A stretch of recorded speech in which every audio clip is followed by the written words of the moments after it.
I said before that everything is different now, and I wasn't kidding. I slowly open my eyes, and everything is blurry at first. I blink a few times, trying to get the sleep out of my eyes, the fuzziness out of my head. It eventually works, and I'm staring at a ceiling. It takes me a second to recognize. It's the ceiling in the clock tower.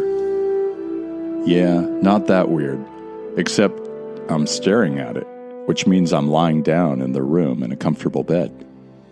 I can feel some sort of covering over me, which I'm assuming is a sleeping bag. But if I'm in the bedroom staring at the bedroom ceiling, it means I'm inside Monica's sleeping bag. And if I'm in Monica's sleeping bag, does that mean... I slowly look to my right, and there's Monica, lying next to me, sharing the sleeping bag. She's on her side, facing me, her left arm under her head, still asleep. Her arm is probably going to be seriously numb when she wakes up, but I don't care, because she looks absolutely beautiful. Just perfect lying there. I can tell from her arm and bare shoulder that she's naked. I take a quick look into the sleeping bag by my chest and can see my pale thighs. Okay, I'm naked too. Cool. I wonder if this means... I start to cast my eyes lower on Monica to see if I can see anything, and that's when I see her eyes have opened. Hey, Jake. Did you sleep well? Her voice is like a warm blanket that fits perfectly around your body. And speaking of body, and that's when I start to feel something hitting me in the head. It hurts right away. Ow.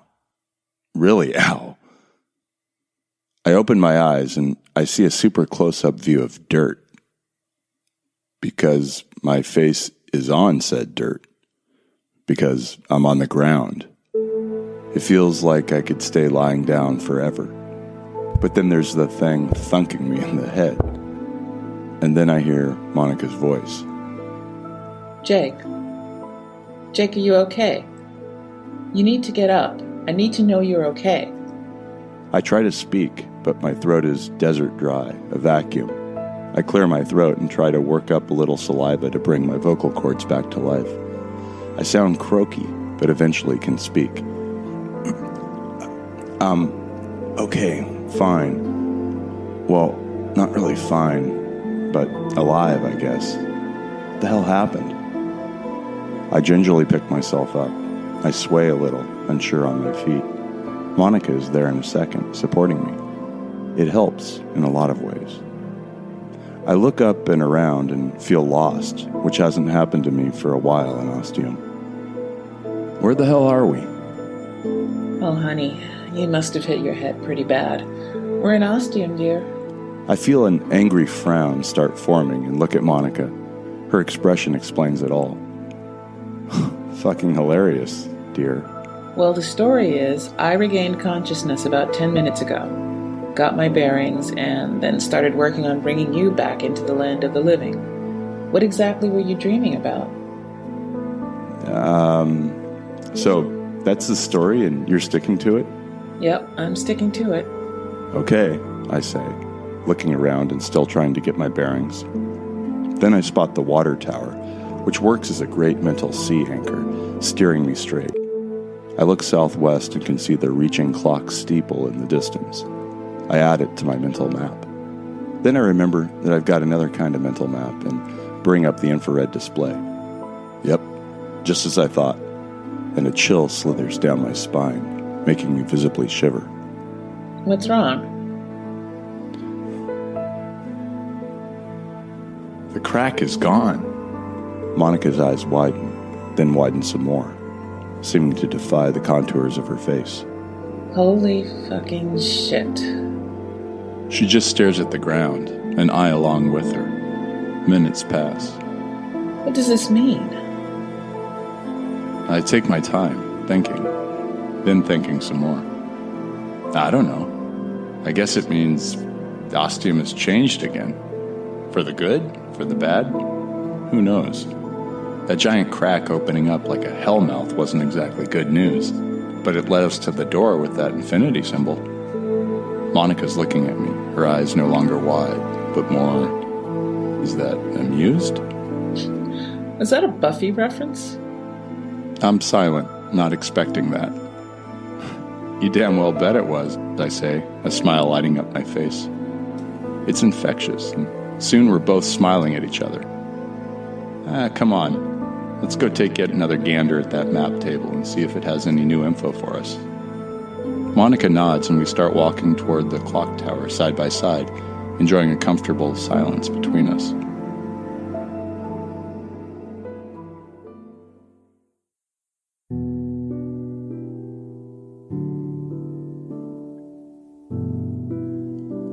Back at HQ, it's just as I feared, or predicted. I'm not sure if a giant crack opening up in the town where you currently live suddenly disappears as the ground is reknit anew is something to be necessarily scared of. A place where weird shit happens would be the motto on the Welcome to Ostium sign if there was one. But I'm definitely not indifferent about it. It's just more proof that Ostium can do whatever the hell it wants. The map table is a new piece of wood, cleanly carved and varnished once more, no sign of the jagged crack anywhere. There's also no sign of the hidden door with the infinity symbol, which I'm totally fine with. A lot of heavy shit happened on the other side of that door, shit I'd just as soon rather forget. But no, I won't. There's also a couple of good memories from that place. Monica being a veritable pillar of physical support. Inadvertently, I look at her. She's looking back at me. Are we sharing the same thought? The same memory? I sure hope so. There's a hint of a smile on her face. She breaks the connection, looking back down at the map table. A frown forms on her forehead. Something isn't right. Something's wrong with the edge. I look down, wondering what she's talking about, and see it right away. How did I not catch that? Did it just happen? The border of the map table has changed. Instead of 4 straight even sides, they're jagged, uneven, and not uniform. As if the wood was ripped apart, torn off. Something random. That's not all. Take a look at the numbers. I feel a heavy dread take root in my chest before I even start looking. The numbers are changed. My eyes automatically go to the number 1. That's always my starting point. The clock tower is still numero uno. No change there. But that's where things get weird. I'm searching all over the map table and I can't find a 2 or a 3 or 4. I see a 12, a 13, 56, 89, 145, 268, 301. What the fuck? What the fuck indeed? What are we gonna do? What does it mean? We've just asked each other impossible questions. They might as well be rhetorical. We both realize that right away. I want to go to the gate. Why? And then I realize Monica nods her head in the direction of the gate, my cue. What are we going to find when we reach it? When we reach the border to Ostium?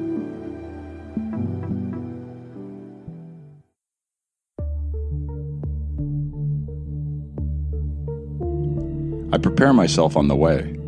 I don't know what I'm going to find. Maybe no change at all. But I'm open for the possibility of something different. Possibly something very different. When we get there, it's beyond words. But I need to tell you, in case we never make it out of here, especially since where I'm standing, I can see my car is long gone, and I no longer have any idea how we're ever going to get home. Everything beyond the gate is gone.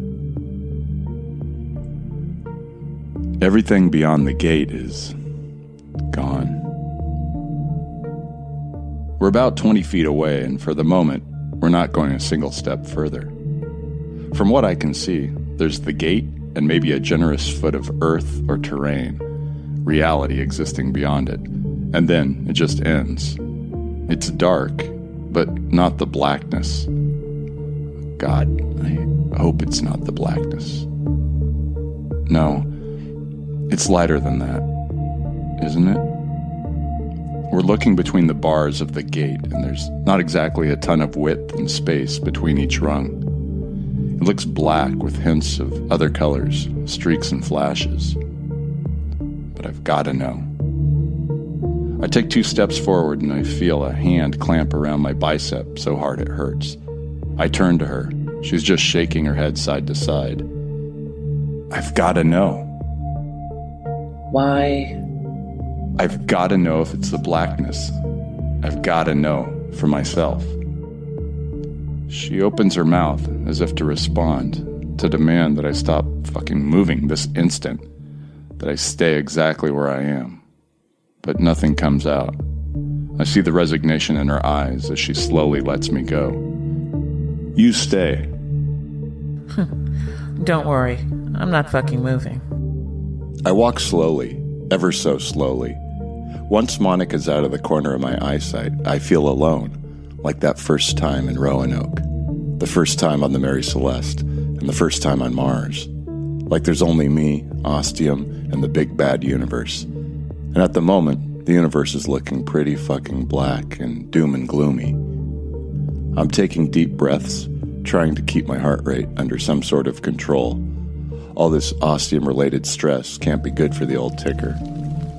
When I close within the 5-foot range, my auditory nerves pick up the barest hint of sound.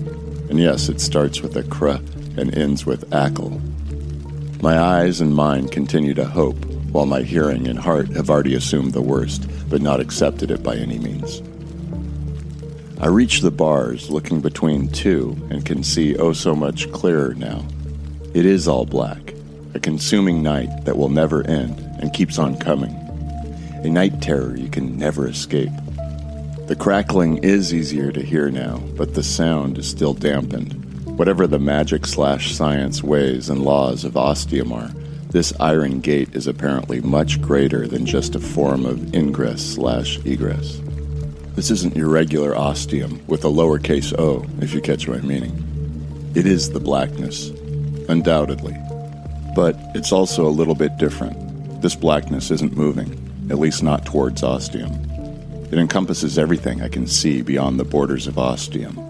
And while I pick up hints and inclinations of the swirling movement in that darkness, it never encroaches further than the very edge of the boundary with Ostium. I do see streaks, pinpricks, and minute flashes of color all over, but I'm not certain if this is something physically happening or just a result of my staring at the blackness constantly and my retinas sending fake signals to my optic nerves like burning after images. This particular blackness is not as seemingly malevolent as the blackness we've seen on the other side of the doors in Ostium, but is by no means tame or innocuous. I get the sense that if I were able to get the gate open and step beyond the bounds of Ostium, that blackness would send out tentacles, ensnaring me, and suck me into its maw in an instant. I look down at the center of the gate and see a shiny, solid hexagonal padlock on the outside.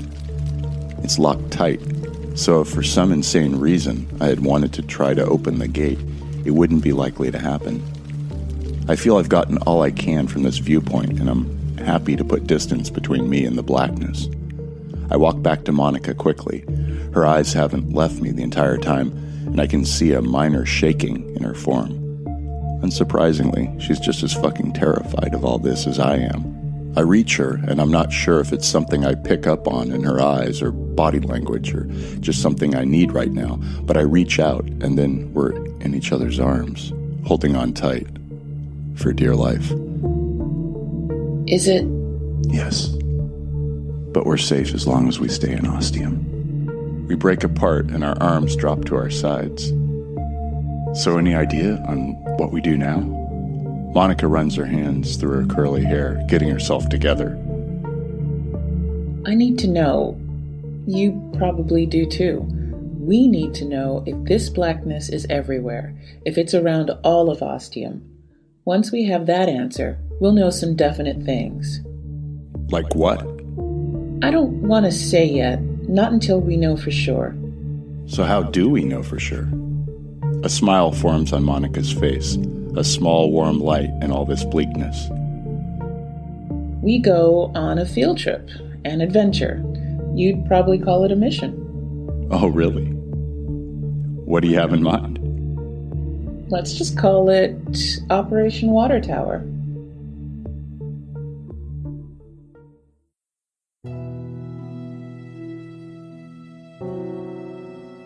We're at the water tower, and it feels awesome, in multiple senses of the word. Awesome as in great in size and overpowering and looming, but also awesome as in fucking kick-ass. I guess the only kind of sad thing about it is that there's really just Monica and me to appreciate it. But we certainly do. I hadn't been this close to it before, and from the looks on Monica's face, she hasn't either. I'm sure it was in our minds to come on over and check it out, but it's quite a trek from the clock tower. Plus, we've had a few hundred things going on since we set foot in Ostium that have been distracting us. It's got the presence of some mechanical giant from the future, with its 4 sturdy legs supporting it. You know, War of the Worlds style. In the middle is a smaller, thinner leg with a ladder going up, leading all the way to the small hatch-like door in the underside of the water tower. The number 69 is clearly visible on the door. I wonder again, if and when we get to opening this particular door, whether on the other side will be the familiar blackness, or a torrent of water pouring in my face. That makes me think about the other big issue Monica spotted with the map table and how all the numbers are messed up now. But one ostium-sized problem at a time. Monica gets whatever signal she's apparently been waiting for and starts climbing up the ladder. I look up to the top and wonder what exactly the plan's going to be once we get up there. But Monica's already pulling pretty far ahead, and I don't want to get left behind. I'm soon climbing up the ladder like I've been doing this all my life, but giving Monica enough space to not feel cramped. It doesn't take us long to run out of ladder, and while I wait for Monica to figure out what to do next, I take a look around, a gander at Ostium from this higher view. Man, this place is really big. And seeing all those doors out there on the open grassland, it's pretty fucking weird. Like some crazy graveyard for doors, or like a wacko cemetery where instead of tombstones, you get buried in your coffin in a hole and a door put on top of your grave, like you could be welcomed back to the world of the living at any moment. Man, that's downright weird, even for me. Sounds like a Monty Python sketch. Okay, time to focus, Jake.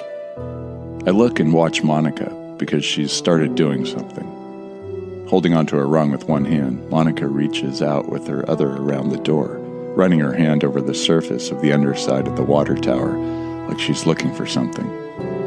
What? I don't know. It's white and smooth, unblemished. There's nothing to be found from what I can see. Then her hand sort of disappears for a moment. No, it sinks into the surface of the water tower? What the hell? Monica's not that shocked, almost like she's done this before. I question her about it.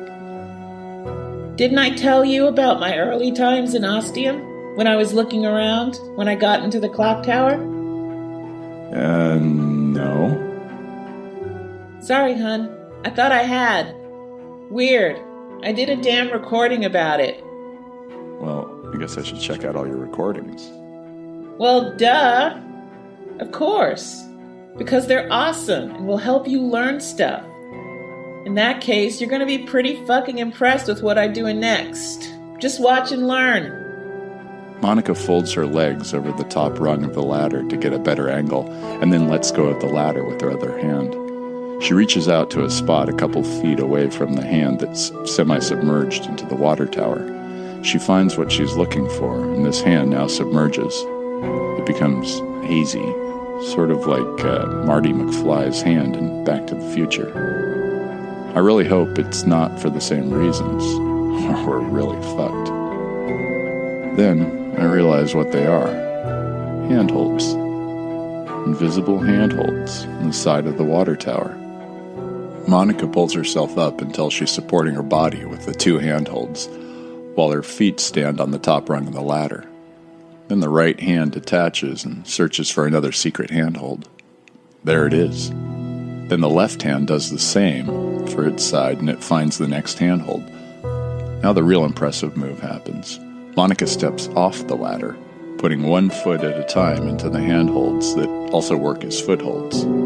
Like her hands, her feet disappear a little. She's now basically hanging upside down, her back to the ground of Ostium, far, far below. She's straining a little, but seems fine. Monica starts moving up the side of the water tower. The longer she's at it, the faster she gets, and soon she's crawling up the side and disappearing from view. That's my cue to follow in her footsteps, and hand steps, or handholds, or whatever. Great. This should be real fun. I ignore my growing fear and just focus on getting this done. Gotta show Monica I'm made of the same stuff she is, even though I'm not. My hands find the handholds, and it feels like a kind of magic. Yeah, cue the Queen song.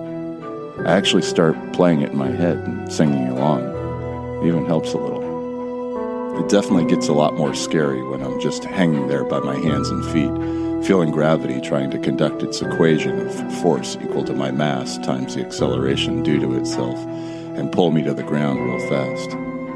I make myself not look down, just focusing on finding the next handhold, and I get through it. I climb up the side of the water tower feeling like motherfucking Spider-Man, but I don't give myself time to enjoy it because I'll just screw it up and end up killing myself.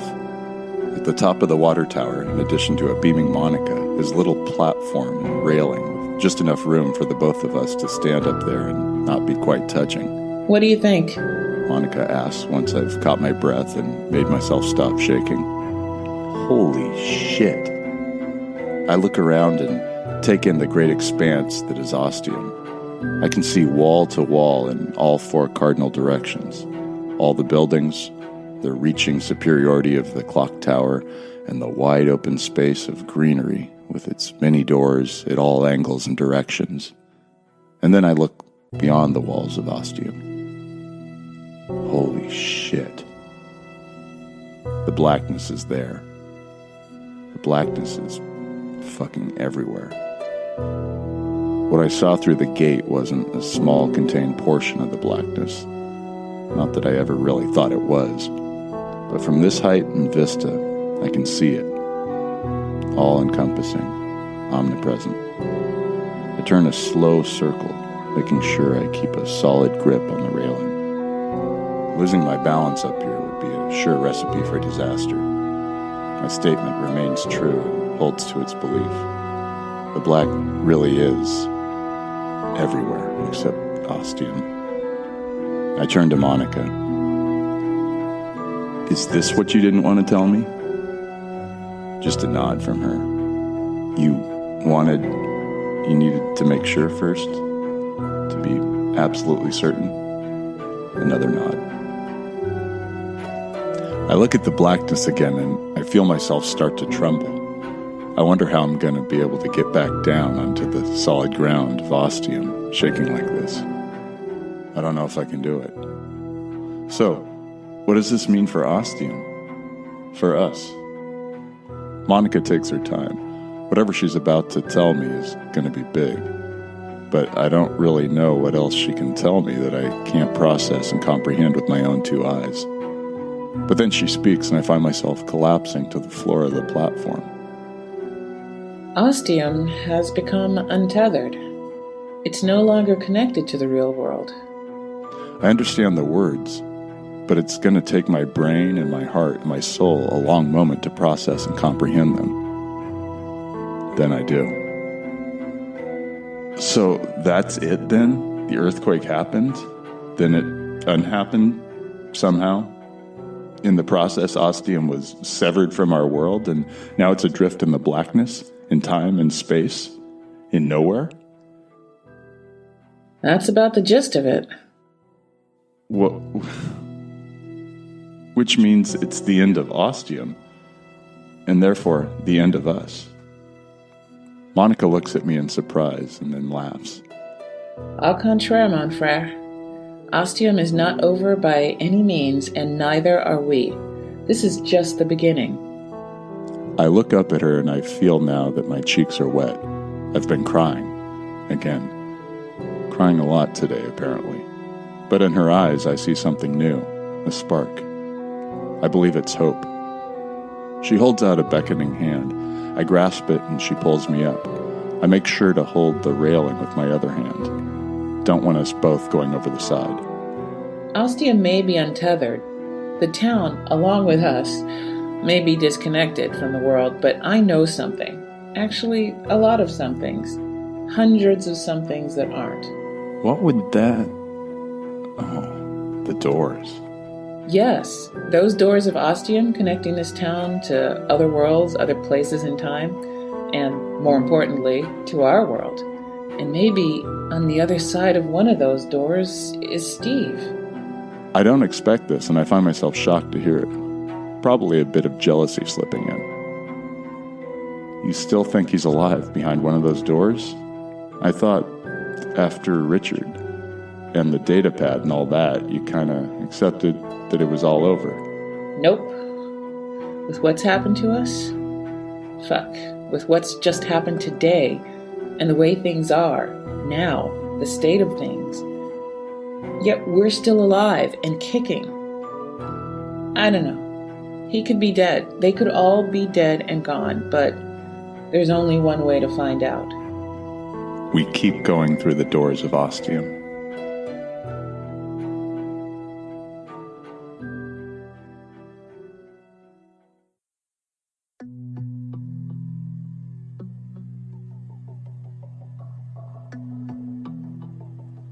Getting back down onto the solid ground turns out to not be too hard, with Monica's help.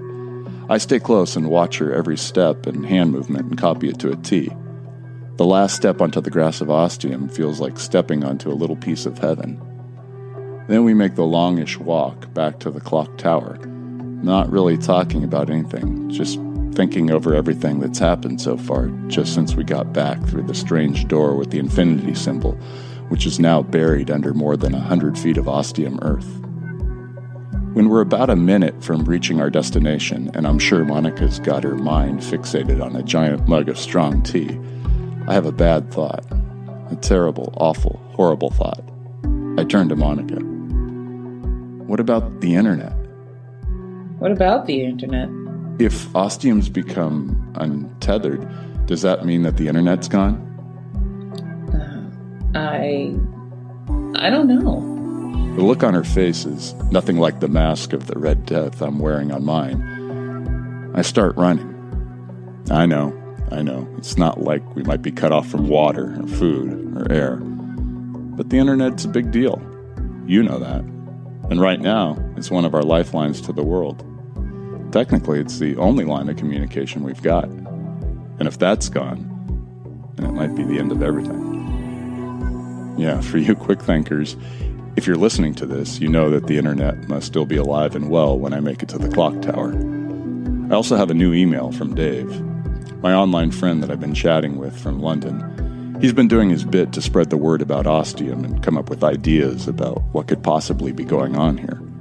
I'm not too worried with what he's doing. It's not like I gave him the exact location of the town of no population to broadcast online. And the conversation he's been having with his listeners has been pretty interesting. The last time I was in contact with him, he was dealing with the literal fallout of the radiation clouds sweeping over Europe.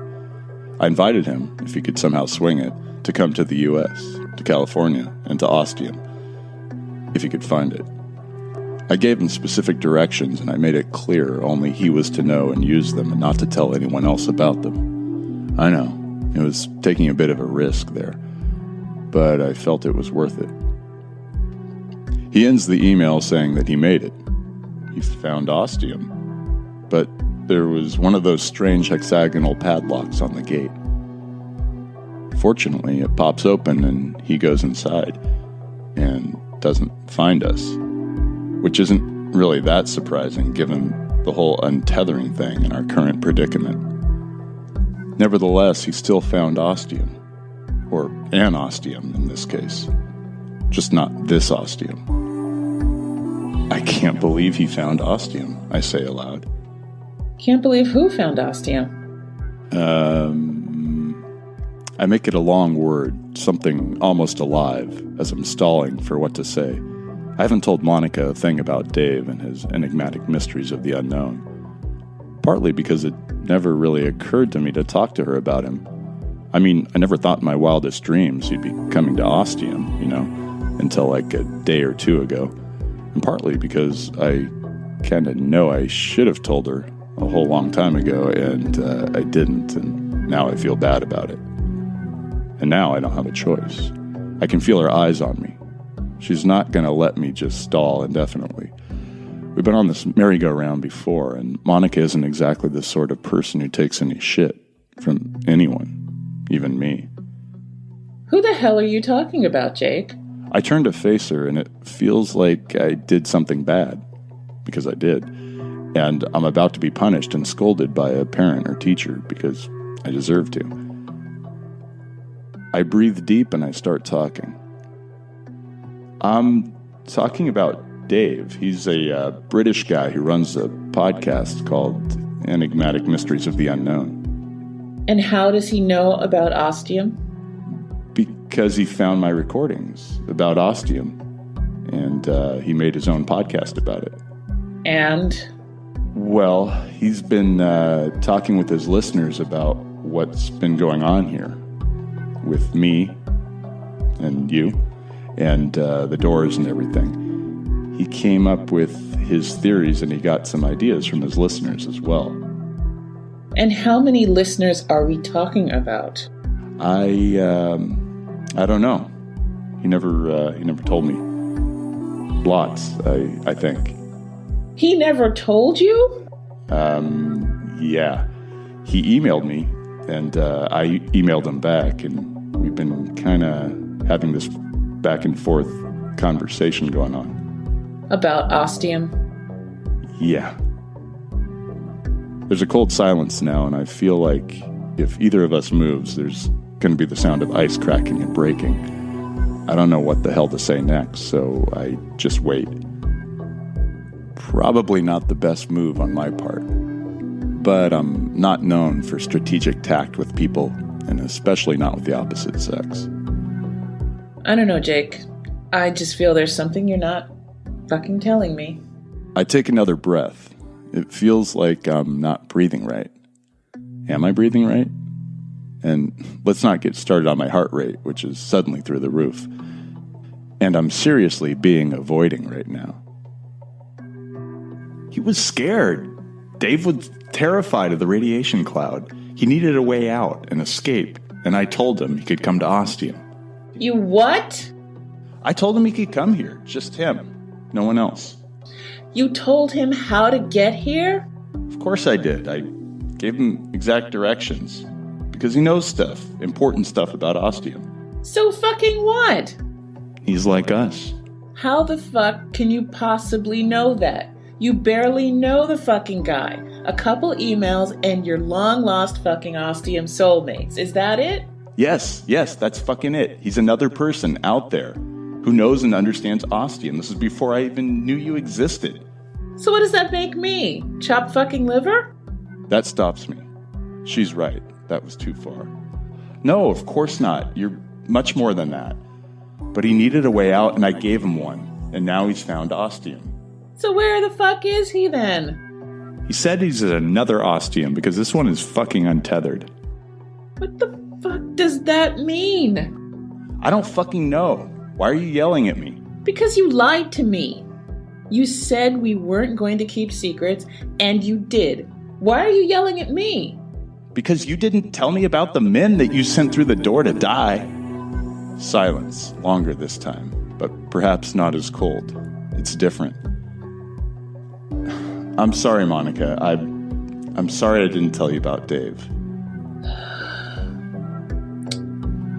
Apology accepted, Jake. And I'm sorry, again, for not telling you sooner about what I did to those men. Thank you. Apology accepted, too. He said he's in a different Ostium. Yeah, those were his words. He said when he found Ostium, there was a hexagonal padlock on the gate, but it popped open when he pulled on it. Then he went inside and he looked around. He found the clock tower and he was all ready to meet us inside with open arms. And we weren't there. Right. And that's all I've heard from him so far. Have you checked to see if the internet's working properly? No. Shit. I totally forgot. I grab my iPad again and open up the browser, plugging in Google and wait. Nothing loads. Oh, shit. I tried Twitter, Facebook, even Yahoo. Nothing. And it's not like there's a 404 message or anything. It's just a blank page. I check my Wi-Fi connection and see it's connected and working fine. I even pull out my phone and check the Y-Finding app, which also shows a strong signal strength. So it looks like the Wi-Fi is working and we're connected to the internet at our end, but it doesn't lead to any World Wide Web. Great. Monica's been looking over my shoulder and seen all this. So we're pretty much fucked as far as the internet goes. This really isn't good. What about all those catastrophic events we saw on the screens? Did they all really happen? We checked, didn't we? Yes, but that was in there. How do I know my phone works fine on the other side of the door in Ostium? You don't. Exactly. I know the power plant meltdown was real because I read about it here. Or not really here, because here isn't really here anymore. It's somewhere else, but back at my old place, which isn't really my place anymore. Back on fucking planet Earth. But the other stories, the Ebola outbreak, the earthquakes and tsunamis, the oil spill, did they all really happen? Monica rubs her face and takes a deep breath at the same time. I don't know, Jake. I just don't know. What do you want me to tell you? That everything is fine.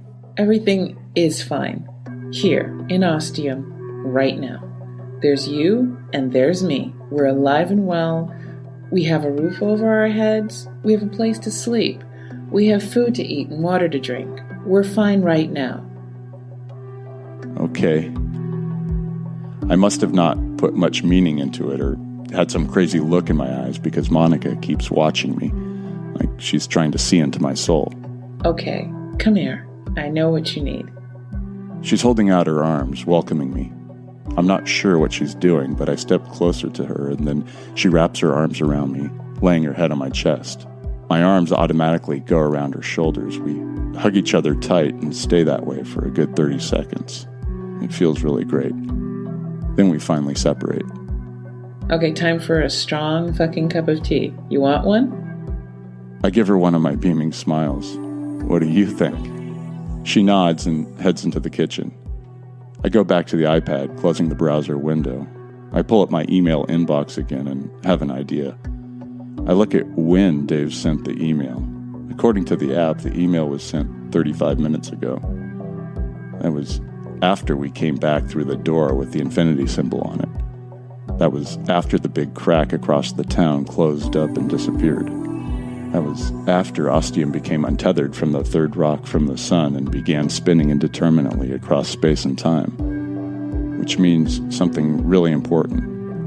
While there isn't any World Wide Web access, there is apparently some form of email. At least with Dave. He can email me, and perhaps I can email him. I also have this very strong feeling not to tell Monica this. I don't know why. I don't know where it comes from, but something deep inside my chest tells me, and I'm going to listen to it. Great, Jake. Another wonderful start to not keeping any secrets from possibly the only other person in the universe.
I can't fucking believe him. Goddamn Jake. God damn it, Jake. He told that guy about Ostium. Everything. what the fuck? Then he told him where the hell it is. And he fucking found it.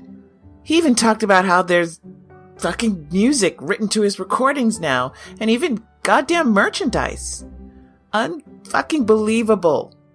Fortunately, because of the whole untethering thing, it's a different Ostium. Somehow. I don't really get that. At least not now. Not at the moment. But it works in this case. For now. I just don't get what possessed his tiny little mind. Okay, Monica. Let's keep it together here. Let's get something out of this. Make some fucking catharsis happen. I need it after today. Okay, so, dear diary, I'm talking to you and recording it because I need a saner voice to talk to and listen to. So Jake's probably going to spin it as something we discussed and came to a consensus on, but I pretty much just told his ass how it's going to be. What with Ostium being somehow linked with Jake, which I still totally don't get. But every door we go through, there's just more proof. It can't be denied. So from now on, I said Jake can do what the fuck he wants with his recordings going over our daily trips through the doors. It's all tied to him, and he's the one who always seems to know way too much about what's going on, while little old me is left in the dark. Yeah, right. I don't know everything. Not at all. But I know some things. Some very important things. So I told Jake he can just go ahead and do his thing. We don't need to take turns like he suggested, even though it was kind of nice of him to offer. He can use his big fancy vocab and go wild. I said I wouldn't be doing any recordings. And here I am, doing a recording. But that's because I got a reason. That catharsis thing. In Ostium, I've only got one other guy to talk to, and I can't really trust him anymore. Not with what I know. But I still gotta bounce ideas off of someone, or something. Somehow. So I'll do these recordings when Jake's not around, or sleeping like he is now. I need to do these recordings because I can't lose my shit. Not over Jake, and not in front of Jake, because he's the fucking key to all of this. It's why I made up that whole recording originally. I need to show I'm together in front of him, because without him, I can't get through those doors. Not on my own. And I need to find Steve. I know he's alive. I know he's still out there, somewhere. On the other side of one of those doors. I heard him. His voice. He said my name. He knows I'm here looking for him. So he knows he's got to do whatever he needs to keep going, to stay alive, so I can find him and get him back. I know I can do it. And I know he knows I can do it. I gotta believe in myself. Another reason I need these recordings. For me. Jake's never gonna hear them. No one else is. Well, maybe Steve. One day. When I eventually find him, I might let him hear what I went through. How I never gave up. It's important for me to... No. What is that? Is that Jake? No. Is he still asleep? Please stop. I think he's having a nightmare. No. I guess I better go rescue his ass yet again. No. So he still thinks I'm on his side. Please stop.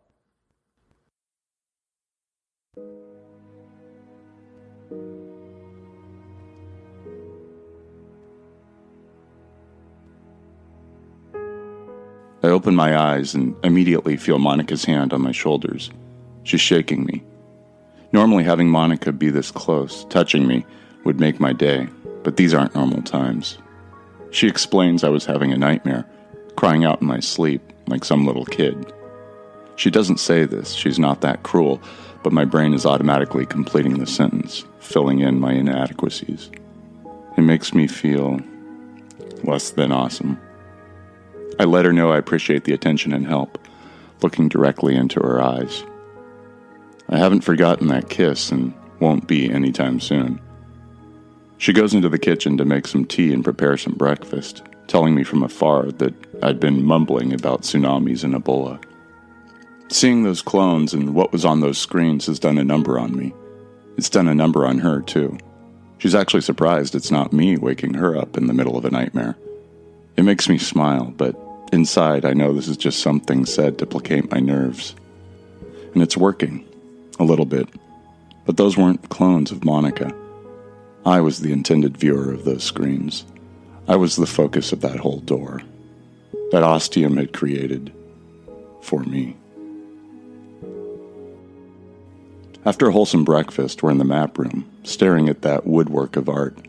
I still can't really believe there was a crack in it just yesterday, right down the middle, as if someone had taken a giant serrated axe to it a few times. And now it's miraculously repaired, healed, like a wound that won't hurt anymore. I guess in time we'll see.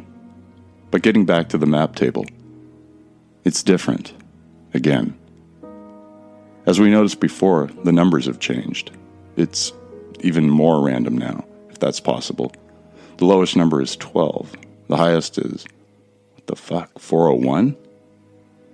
It just doesn't make any sense. And from the look on Monica's face, she's the same sentiment.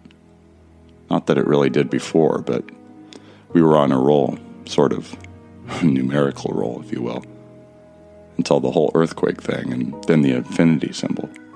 And now it gives a whole new meaning to the term random. So what the hell are we going to do now? I asked Monica this question, but her looks are continuing to mirror mine, and it would just be redundant. Or she'd make a snide comment that would make me laugh. Okay, coulda, woulda, shoulda. What the hell are we going to do now? Follow me. That's what I tell Monica. And the look she gives me is something to the effect of, what the fuck did you just tell me to do? I immediately apologize and follow it up with, please, I have an idea. That's enough to convince us, and we're on our way.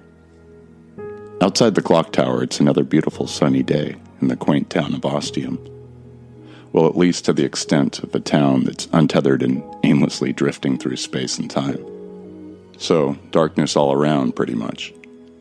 And it's then that I realize the conundrum. Or is that the new paradox of Ostium? There's no big shining ball in the sky to give Ostium light. Nor is there some lunar orb having sunlight reflecting off of it and casting a cold whiteness over everything. But somehow, there's still light in Ostium. Somehow. There are no streetlights or anything of that sort, and yet I'm standing outside and it's bright and clear as day. And I can still see the blackness out there. But that's not helping me focus, which is what I need right now. I asked Monica to bear with me. I close my eyes and put my fingers on my temples, applying a little pressure. Yep, part of me goes way back to that Starbucks parking lot when I was first trying to find Ostium.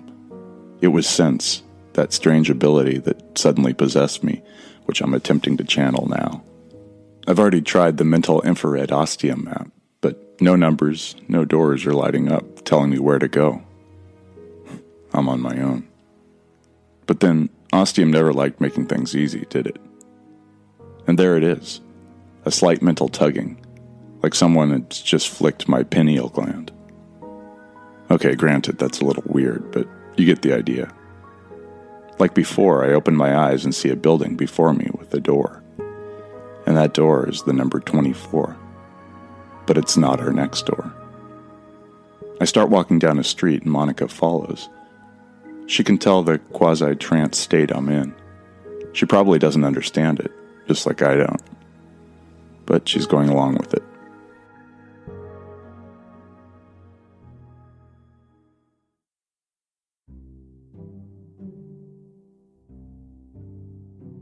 A quick tangent here.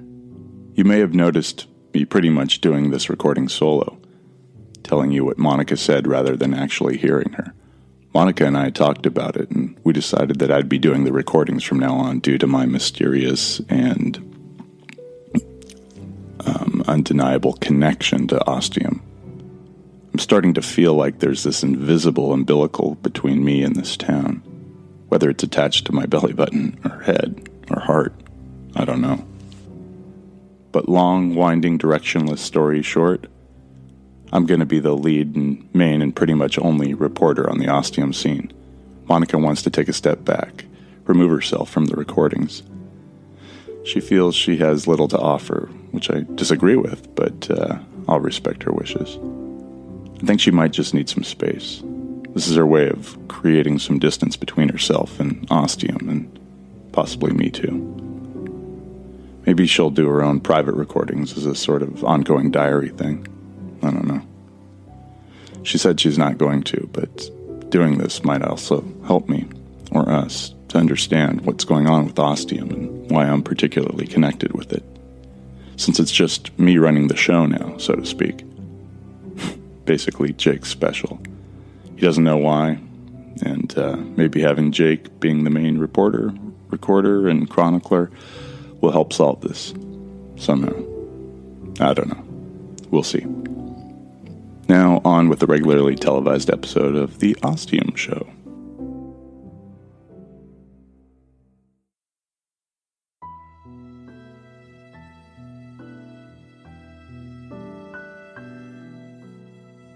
The door I stop at on one of the streets of Ostium is number 45. Nothing apparently significant about this door and this number, except that my Ostium sense is telling me that this is where the next part of our journey through the doors of Ostium begins. I tell Monica this, and she nods. I then say, "Ladies first." No fucking way. I laugh and turn the handle and push open the door and step into darkness, like always. It stays dark for a while, and just when I start to wonder if I've gone blind, light starts to filter in as my eyes acclimate to the enclosed space. We're surrounded by rock on all sides, it seems. I turn around slowly to find Monica doing the same thing, and we both see the source of the light at the same time. We're in a long cave made of rock.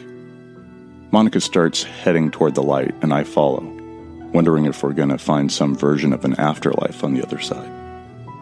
Well, if this is the afterlife, then sign me up. It's a big, beautiful landscape. Trees and rock formations and grassland and a giant open blue sky with a big shining sun casting a comforting heat. Feels glorious. I didn't realize how much I'd missed the sun until I saw it again. My brain starts considering if I'm going to be getting my recommended daily dose of vitamin D via solar exposure in Ostium now that it lacks a star, but I ignore it. It's a very minor concern at this point. Thanks once again, brain. It's absolutely gorgeous here. Paradise. I'm in total agreement, but I follow up with how this isn't what we're here for. As beautiful as it all is, I can sense where the artifact for this door is located, and it's not anywhere outside. It's back in the cave, I tell her. She's not too happy. I'm not either. I'd much rather soak up the sun and enjoy the outside, but Ostium has other ideas. She asks about the blackness. I tell her I'm keeping it at bay, for the moment.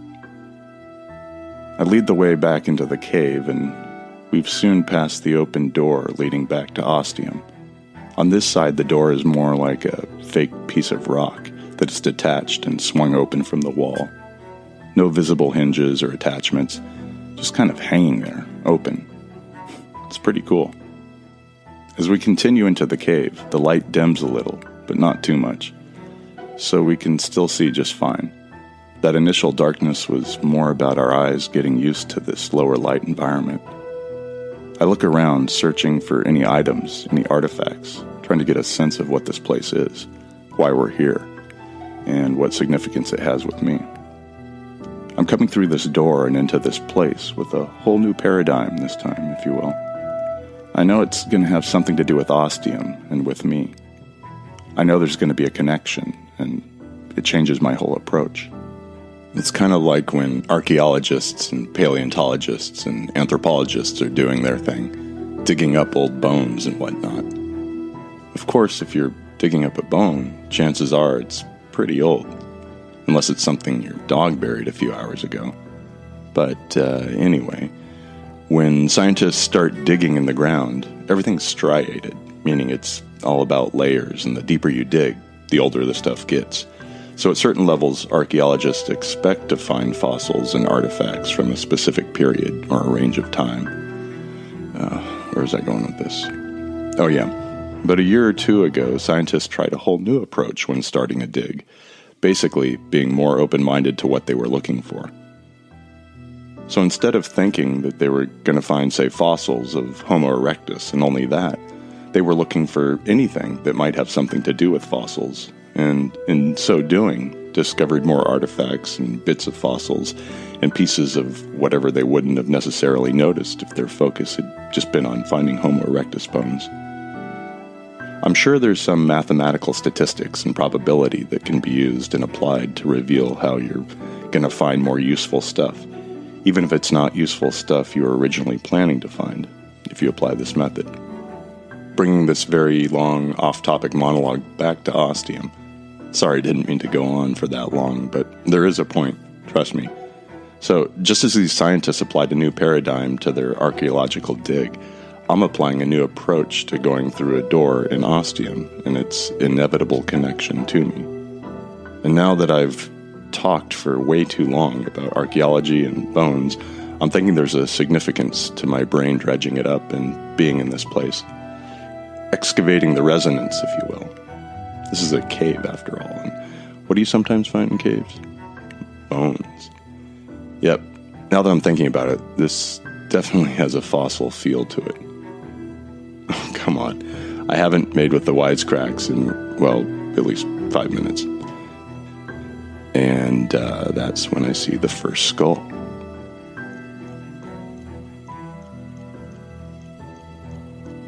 It's like it's staring right at me. Well, I guess it technically is. And if it still had eyes and muscles and skin and a face, the person would probably be looking at me and have some sort of reaction.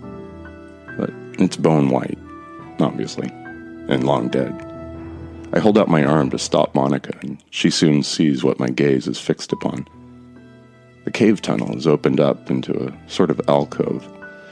It's hard to see anything, but I just get the sense of more space now. Our breathing is more echoey.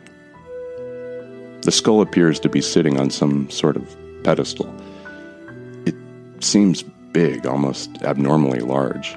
I think Neanderthal. But it seems almost bigger than that.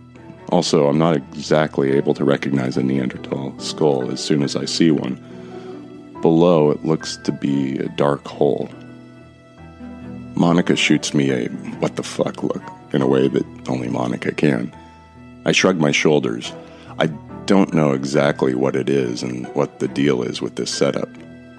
And then in the far back of my mind, I feel a twinge of something.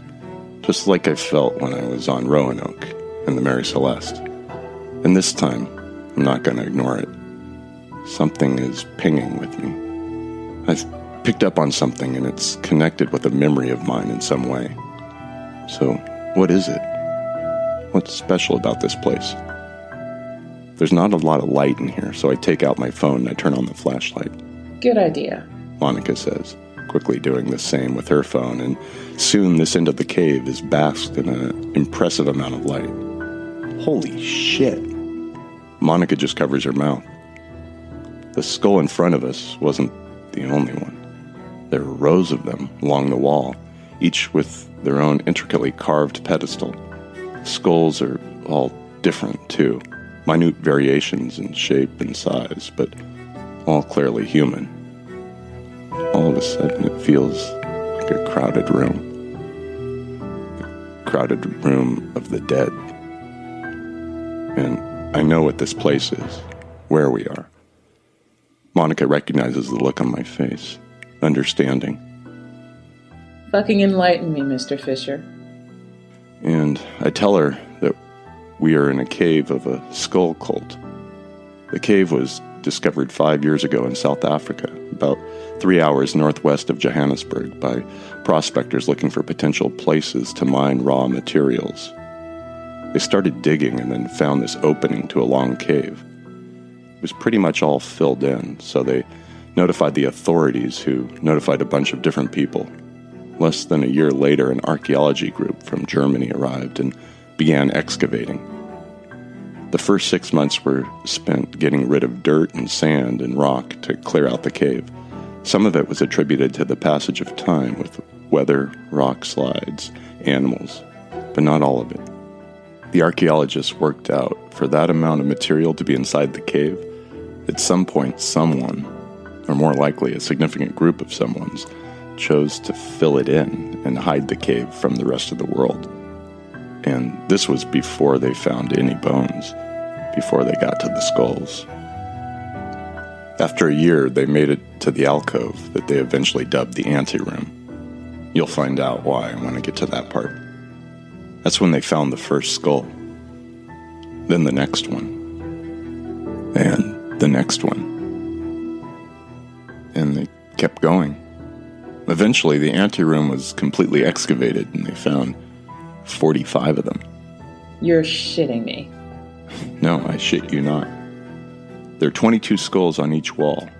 Each skull bears a unique identifying mark, a perfect hole about the size of a quarter carved into the top of the skull, perfectly round.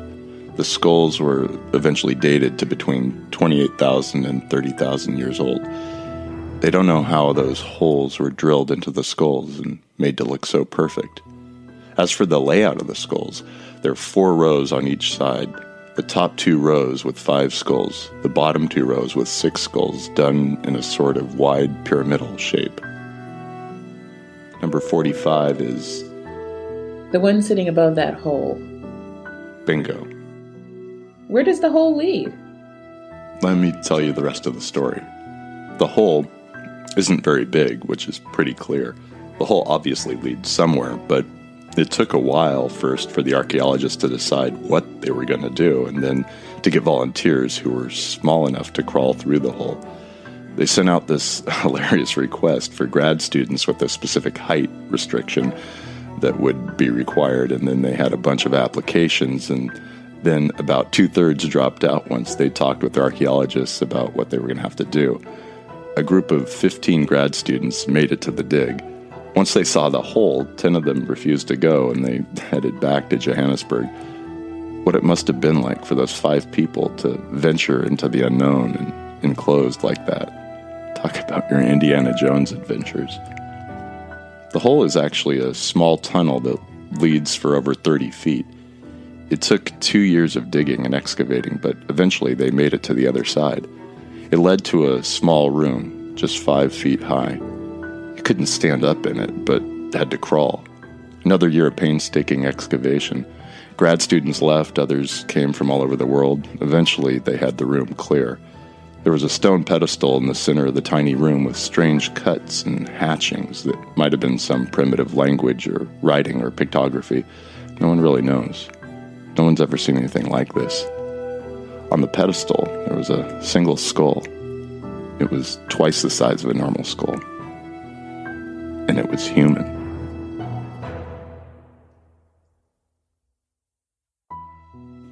They had no clue what the hell it was.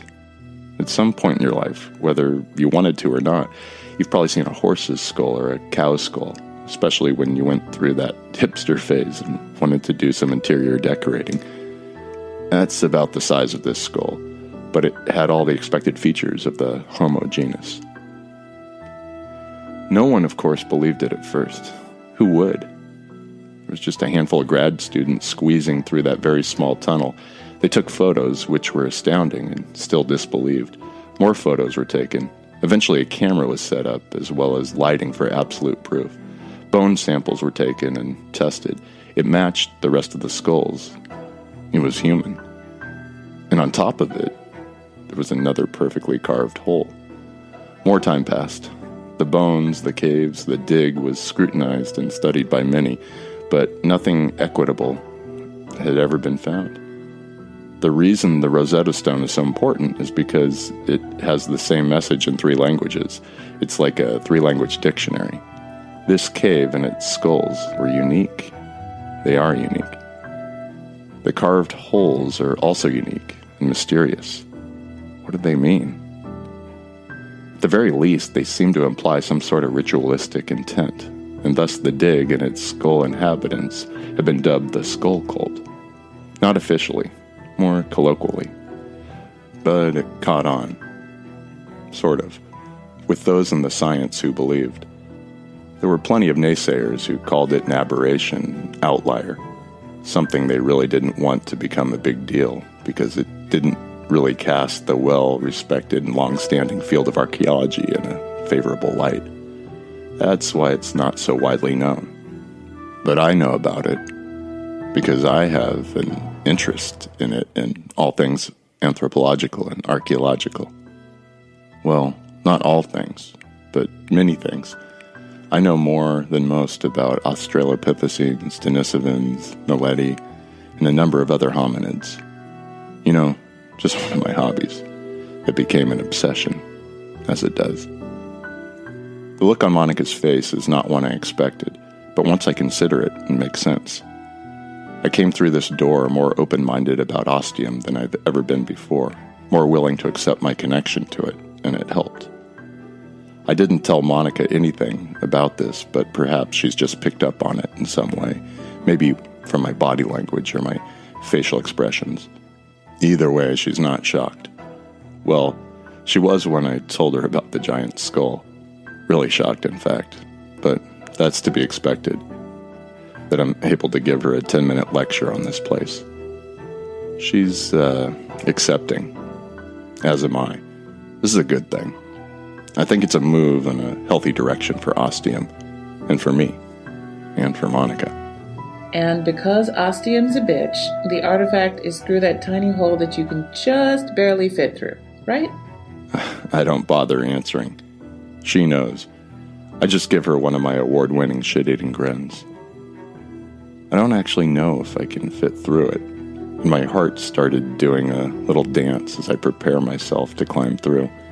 I don't remember exactly what the height requirements were for the grad students to be able to climb through the tunnel, but I'm pretty sure I'm too big. But a part of me also knows that this isn't really a special archaeological site from who knows when about a skull cult. It's something Ostium made. It's something Ostium made for me. When I start crawling into the tunnel, I see it's going to be a real tight fit, but I also know I can make it. I slowly start inching my way along with Monica giving me encouragement. It takes a while, but I eventually make it out the other side, like a Nerf bullet from a Nerf barrel of a Nerf gun. And there's the skull sitting on that pedestal. I can't help but think of that scene from Conan the Barbarian when he finds the skeleton with the sword. You know, I'm just gonna stop there. If you're really curious, you can rent the movie from Blockbuster. Well, I mean, watch it on Netflix. Dated myself a little there. It's huge and so unnatural looking, like something from a movie about aliens. It's downright creepy. I walk up to it, and in the top I can see the perfectly round hole. Now, because the skull is twice as big as a normal human skull, the hole is twice as large. But this particular hole still seems too large. Maybe it's more ostium-sized? I'm not surprised when I reach out with my hand and I'm just barely able to fit into the hole. I reach down and feel for something. I find it. It's hard. I pull it out and open my hand.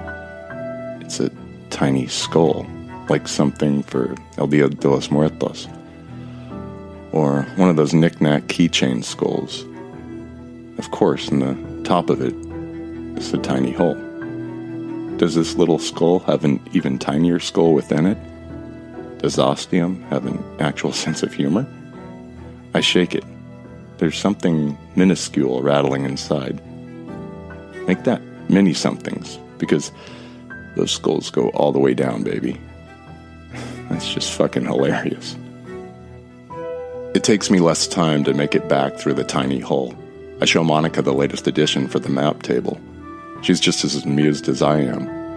When I make it rattle, she bursts out laughing, making me laugh too. It's been a while since we both did that. Feels good. We make our way back to the door. She steps through first. I follow and stop, just before passing through. I take a look back at the humble abode of the skull cult. It's still really gnarly that we came through the door and ended up here. And I'll probably never see it again. Ever. Too bad. I step through, closing the door behind me.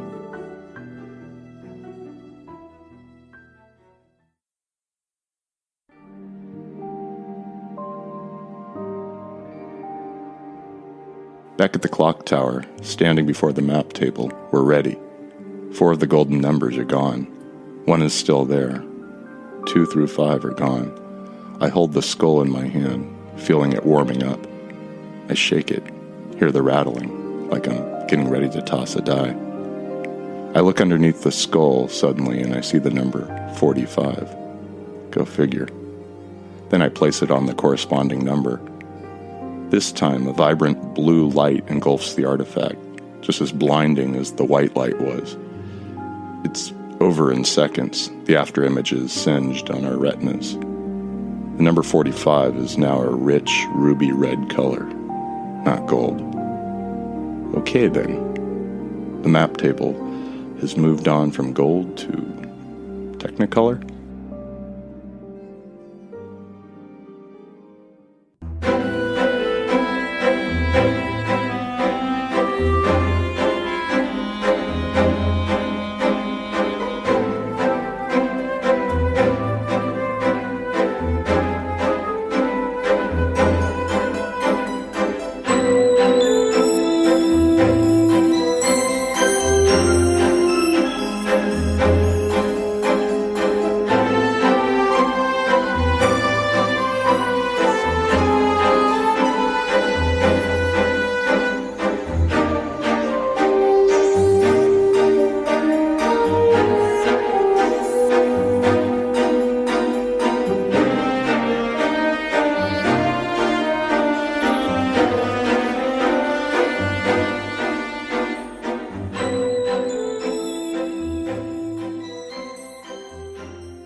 It was another rough night.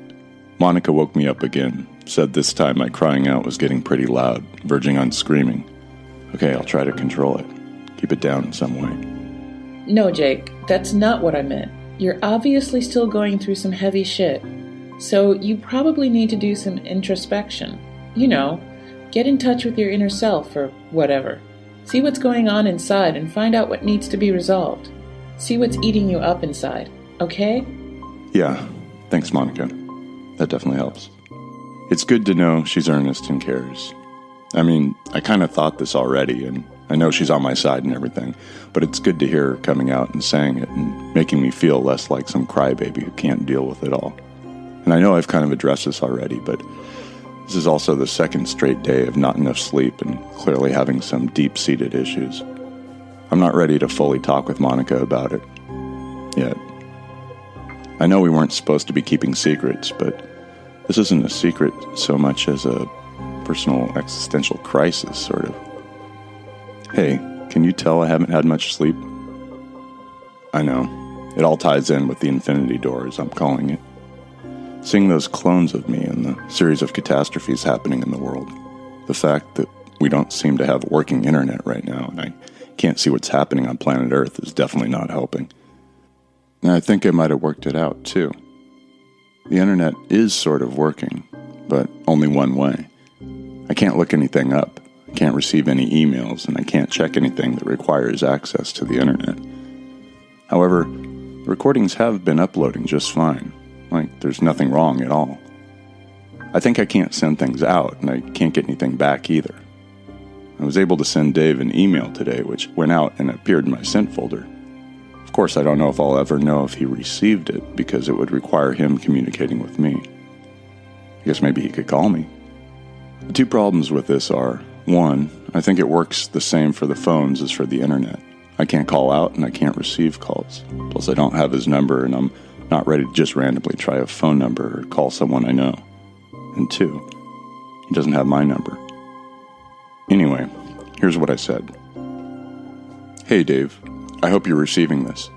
I don't know because our internet isn't working properly. I think that might have something to do with what's happened.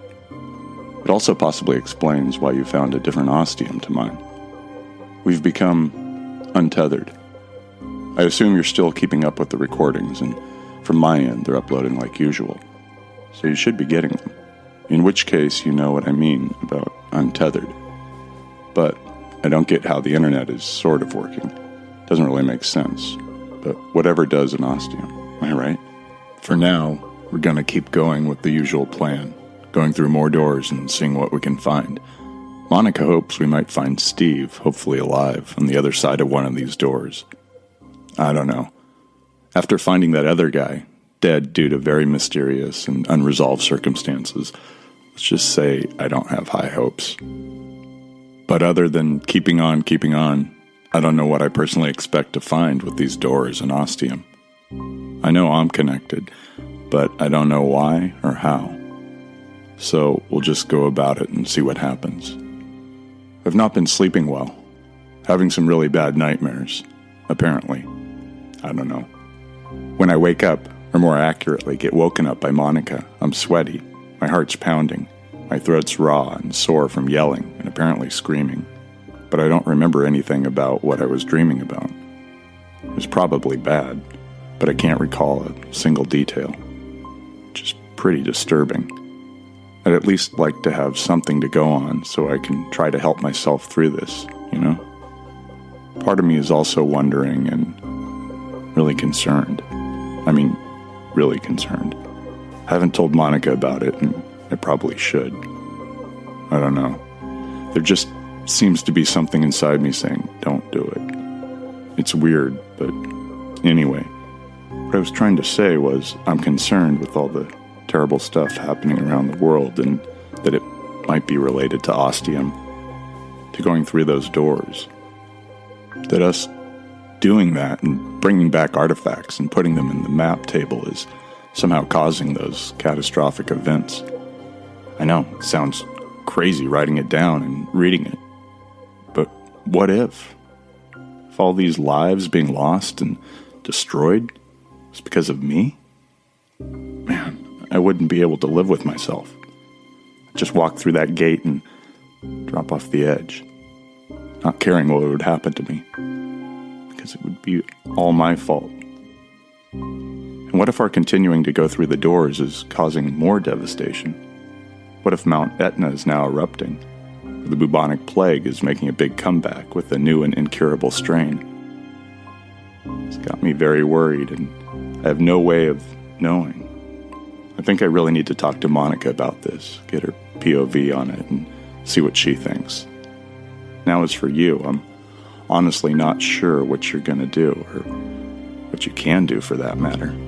I guess you could start going through all the doors in order, just like we did, bringing back artifacts, but that seems like it's just going to start you on your own trajectory, and your goal is to somehow find us. I hope that's your goal. That's what I'd like you to try to do. It doesn't seem the right way to go about it. As for an alternate idea, I'll be honest, I've got nothing.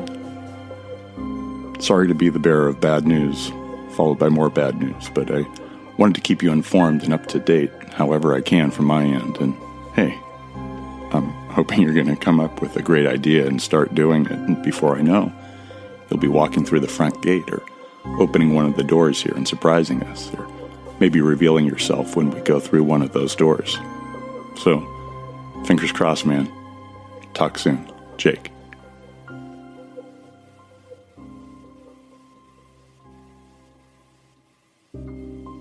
There's no point in referencing with the map table anymore to see what our next door is. You'd be better off covering your eyes and stabbing your finger in any old direction and seeing which number you end up with. And yes, if you've ever been, or might still be, a fan of a certain game I once had an affection for called GeoGuessr, a definite possible strategy is to zoom out and just blindly stick the digital pushpin wherever. But I can't, because I have no internet. sad face.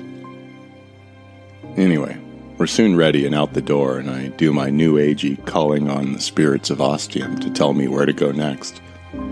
But I don't hear anything. How strange. I do, however, feel the psychic tugging and follow its magnetic pull, Monica coming up behind me. We're eventually taken to door 90, still in the vicinity of Ostium's CBD, that central business district for you non-geography people. You know, downtown, as everyone else calls it. You want to go first this time? Are you going to open it for me? Sure. You know, I'll let you take this one. But I'll be right behind you.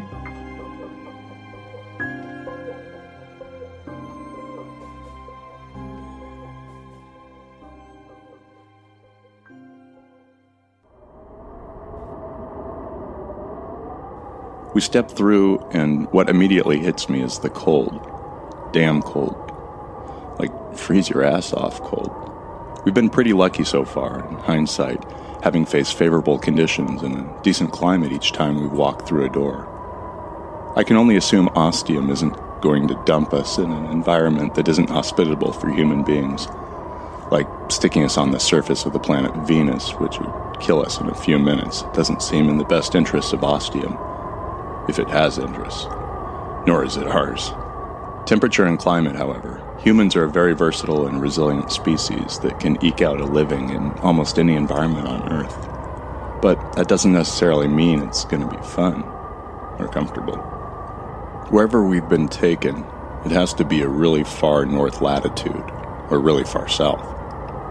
Or Hoth. But I'm not seeing any tauntauns. But while we're clearly in some sort of blizzard, with snow swirling around but visibility is still decent, it could be a lot worse, a lot more severe. There's a light covering of snow on the ground that crunches underfoot. We're both in pants. Monica, at least, has a sweater on, and wise old me is standing there in a t-shirt. Fan-fucking-tastic. Follow me. And I charge off into the snow looking for some sort of cover. Ideally a nice house or hut with a roaring fire and lots of blankets and maybe some hot chocolate with marshmallows. But that's some really wishful thinking. Hey, if I'm truly connected to Ostium, shouldn't I be able to make stuff like that happen? In hindsight, recording this for the most part after it all happens, why I don't just say, hang on Ostium, BRB, and head back to the clock tower for some warmer clothes, I'll never know. Maybe I'm worried if I leave and try to come back, it won't work. But I think that's also just me reading too much into it. So now I'm plowing through falling snow, which, as a Californian who doesn't spend winter holidays in Tahoe or the Sierras, is a refreshingly new and unfun environment to be in. And did I mention cold? The blizzard seems to be getting thicker, which is obviously not good, but I think I see something up ahead, a dark shadow in the swirling white. It's the only physical thing I've seen so far that isn't white. I take it as a good sign and head straight for it. It turns out to be a hut, a little hut, only it's unlike anything I've ever seen before. It looks like a square box on wooden stilts. I immediately have an image of Baba Yaga's house from Slavic folklore that walked around on giant chicken legs. But now, it's the only thing around that might provide shelter. When I reach it, I see a ladder on the other side, run around, begin climbing and dive through the opening. Monica doesn't waste any time joining me. Inside, it's cozy, I guess. I wouldn't call it roomy exactly, and would hope the nightly rate at this motel is at least reasonable. There are animal skins everywhere, piled up, hanging from the wooden frame, and animal furs, as opposed to the other kind of furs. It makes the inside of the hut feel very insulated, warm and dry, which is exactly what we need right now. It's kind of like being in a closet full of clothing for the Arctic. And then it clicks in our heads at the same time. We grab furs and blankets and wrap them around ourselves and just huddle there for a good 5 minutes. Monica isn't as bad off as me, and I have at least 3 layers on. At first it does nothing, and then I start to thaw and warm up. In my head, I'm focusing on the blackness. It's a distant, almost non-existent thing, which is great. I give Monica the update and am wondering if maybe my ability to control the blackness is getting better, stronger. Eventually, I feel ready to brave the outside world again. Well, not really, but we can't just stay here the whole time. I find some fur boots that actually fit me pretty well. I have a couple of fur cloaks or coats or whatever they are and a fur blanket over everything. You ready? Actually, I'm going to sit this one out. Really? Yeah, I'm really fucking cold. If there's something so goddamn important, you can let me know and drag me out. Sound good? 10-4. And please never fucking say that again. With a smile on my face, I duck under the skin that has been pulled down over the opening and jump down into the snow. It makes a satisfying crunch. I'm really gonna have to kick this into high gear. The snow's falling fast now. Visibility's becoming pretty minimal. I'm trying to hone in on my artifact sense and see where it leads me, but the blizzard's definitely affecting my mental vibes. I'm not cold like before, but even with the furs, I'd still rather be in a lot of other places. So I continue walking, kinda aimlessly, hoping for another one of those hut shadows to form in the white. But my eyes keep watering with the cold and the snowflakes, and for like a millisecond after I blink I can see, and then everything gets blurry again. I stop, pull the fur blanket over my mouth, and take a deep breath so the cold won't freeze the moisture in my lungs. I close my eyes, trying to shut out the white and welcome the black. It helps. A little. I start walking, still with my eyes closed. Kinda crazy, I know. But what's gonna happen? Will I get knocked down by a snowflake? Now, a strong gust probably would have an effect, but I'm ready for that. I try changing directions, veering to the left, then to the right, and back to the left again, waiting for anything, any sort of sign. And then I get it.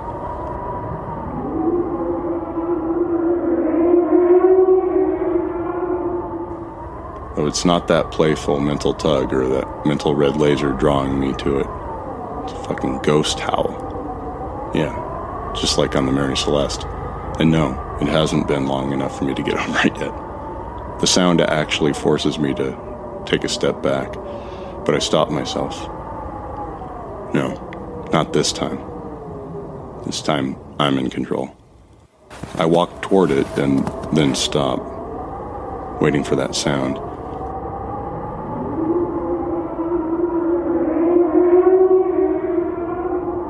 Then I move again. My eyes are still closed and I'm just working off my other senses. Then I have another sense, a sense of mass, of physicality. I open my eyes. There's one of the huts in front of me.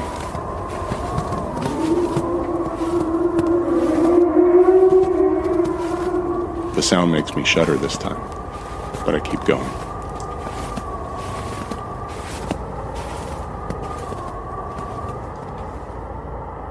I'm inside using my cell phone for light again. It looks like the other hut, and without Monica's flashlight, it's not as well lit. So I didn't see it at first. I waved the flashlight around, thinking I'm gonna see the next artifact, maybe a little walrus carving or a nanook. Instead, there's a body. Great, another dead guy. Just not what I needed. I move closer and study him. He's in military camo, so no doubt one of Monica's buddies, and she'd totally slap me upside the head if she heard me say that. But it's pretty fucking cold what she did, sending them through the door with no clue what to expect. And it looks like they're ending up getting knocked off one by one. I feel like she needs to talk some more about that. What with the whole revenge thing. Like the body found inside the casino building, this one bears no obvious physical injuries. I check his pulse at his neck. Nothing. He looks to be Latino. On his left breast is the embroidered name, Ramirez. I sit back in the corner and think, something's sticking in my ass. Ow! What the hell? I lean to the left and pull out the small object, shining my flashlight on it. No fucking way. It is a little polar bear carving, a regular old nanook of the north. Go figure. That's when I brave the cold and go to get Monica.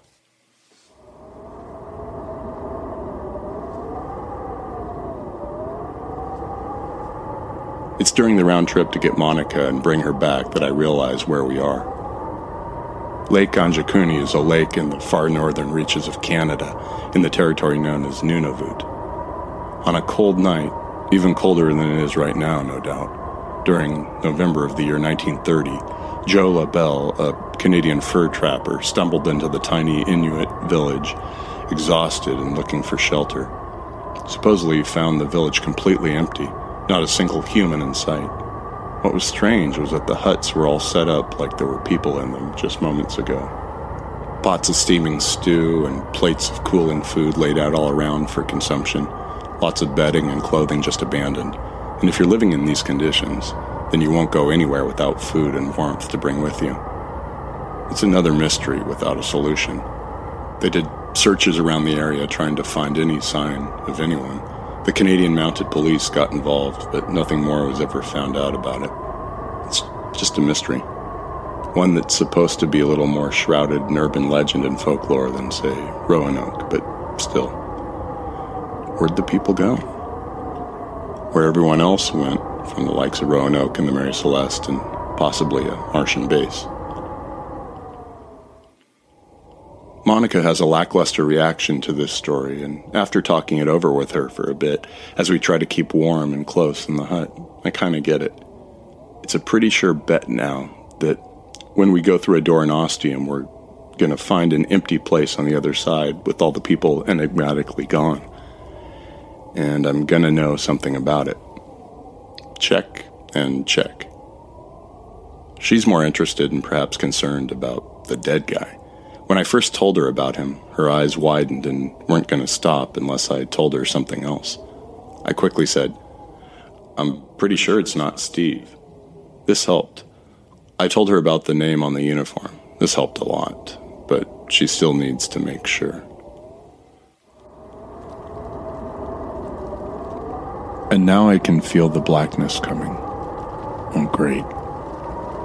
Not too fast, but it's definitely making its way here at a decent clip.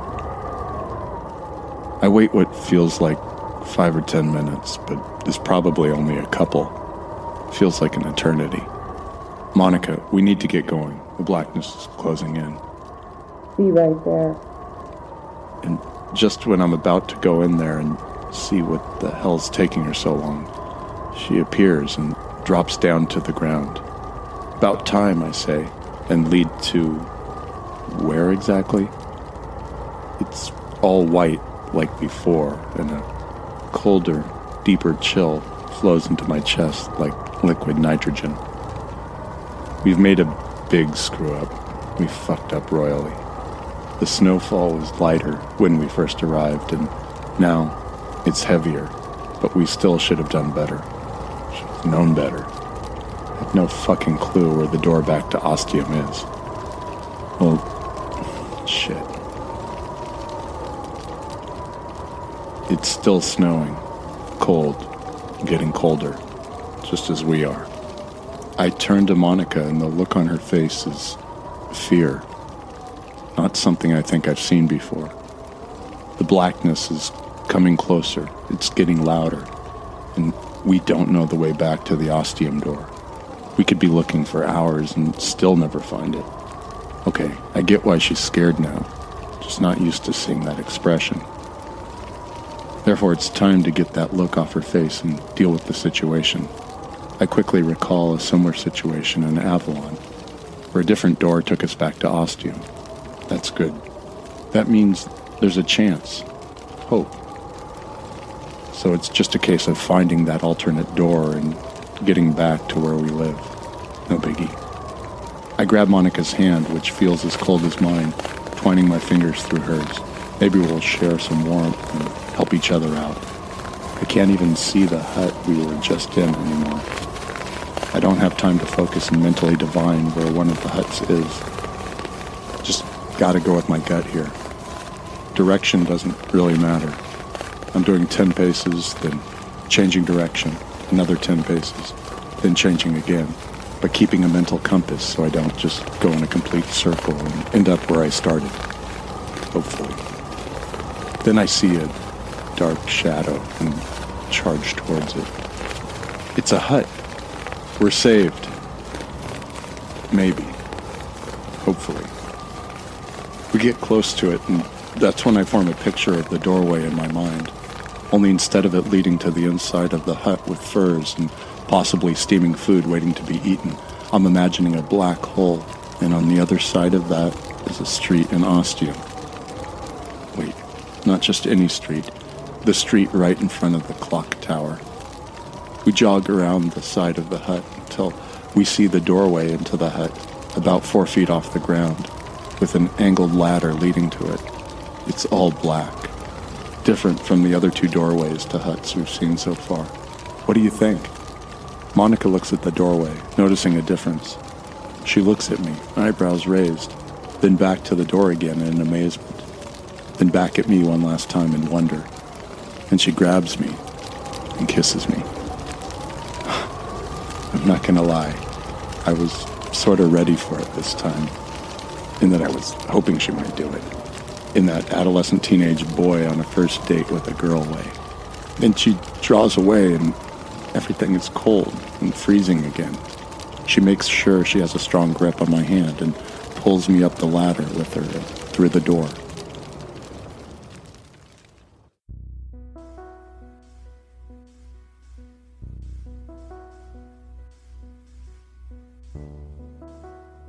The first thing I notice is warmth, or more accurately, the lack of extreme cold.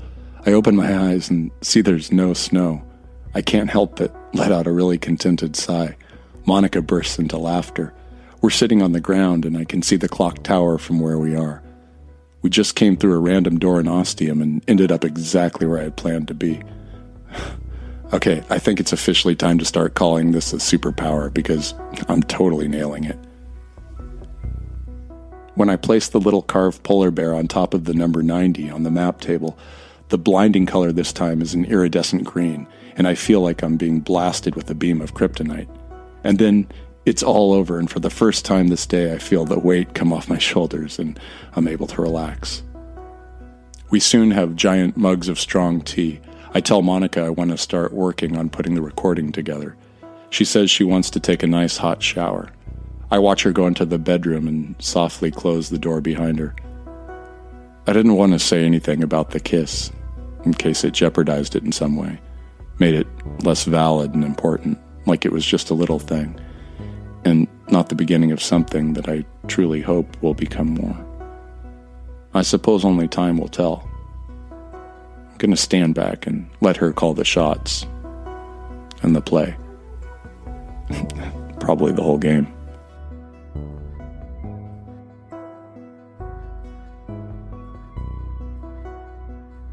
It's late, or early, depending on your perspective. I can hear Jake snoring away in there, and that's with the bedroom door and the bathroom door closed. The guy's got a real set of lungs on him, but at least I know he can't hear me. He's still having the nightmares. I know it's about what he saw in the place where he used to work, the clones, what was on those screens. But I also think it's his subconscious processing what he saw, what he knows happened to the world. It's had a big effect on him.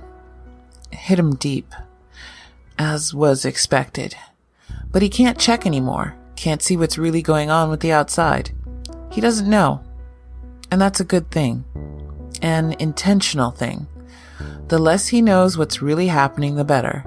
He needs to stay focused, to keep on track. If that means a kiss every once in a while, I can deal. If it means more, we'll have to see. Seeing the Ramirez guy was tough. Not that it was him. I didn't really give a shit. I don't give a shit. But he was dead, like the other one. And that's not good news, is it? Not looking real positive for Steve. But a girl's gotta have hope. Steve's different. Steve's stronger. Steve's better. Steve's... Steve. I should fucking know. That guy can get through anything. So now, they may be turning up dead. But I know Steve's still out there, somewhere. And he's okay. And I'm going to find him, no matter what it takes.